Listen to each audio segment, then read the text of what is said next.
Mamelda Minju. At dito naman po tayo sa tatlong lamesang to, Ano po ang taon na siya ay pinanganak? Taon, yes ma'am, 1955 is correct. Congratulations! Yes! Oo, kung magkamali pa rin.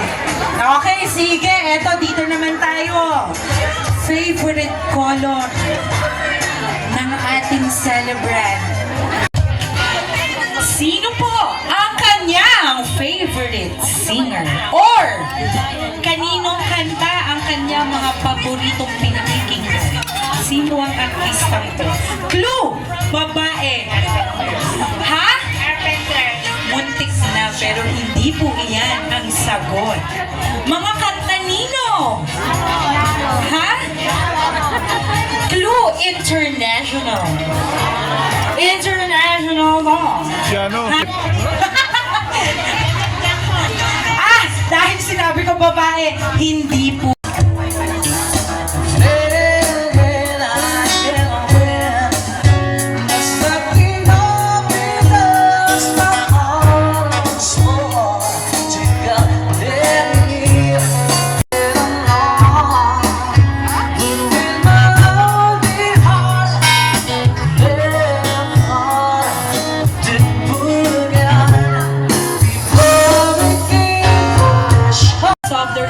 Tingin po tayo sa ating photographer. Picture please!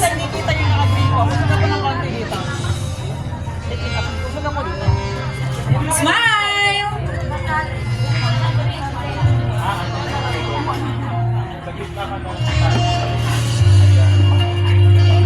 Yan, okay na po. Tingin po lahat sa camera po. Tingin po sa camera lahat. Smile! Ngiting tagumpay! Wala pong aalis. Ma'am Nilda, you may now blow the candles.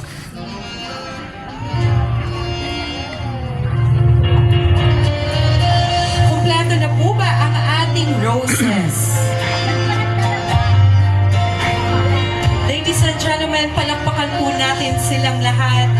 There you have it, our candles. Maraming salamat po.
Happy birthday song ang ating celebrant. Picture muna. Lahat po ba ay nakatayo na at nakapag-vocalization? Naipita ko. 52 and strong.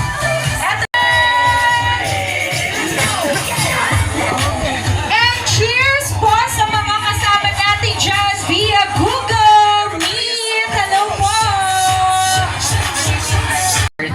Thank you for all the love and the care you give to us. We love you. We love you guys so much.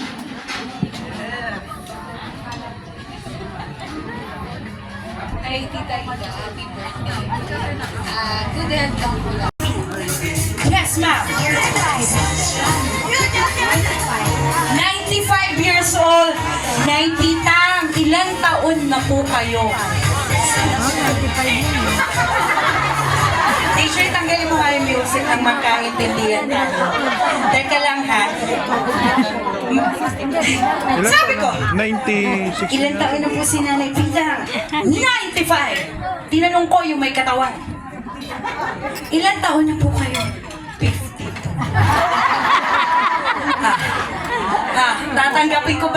Tatanggapin ko po ba yung 95? Kasi mesa. 95 is correct. Pero sa gabing ito, ilang taon? 94. Ito, palakpakan naman po natin. So there you have it, ladies and gentlemen, our trivia game at ang nag-iisa napakatatag na 52 years old, Nanay Pita. Ano po? Napakakuha.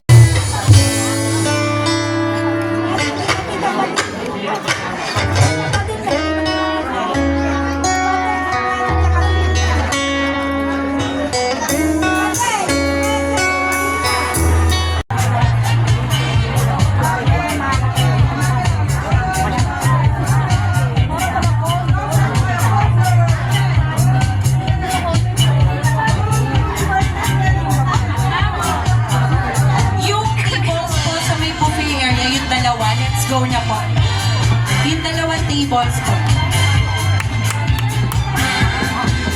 Our in 3, 2, 1!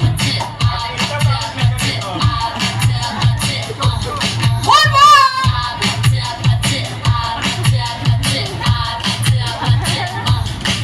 Malakas sa palakpakan naman po for our gentlemen. Grabe, lalo kayong nagsigwapo. Yung pagkakasayaw nyo.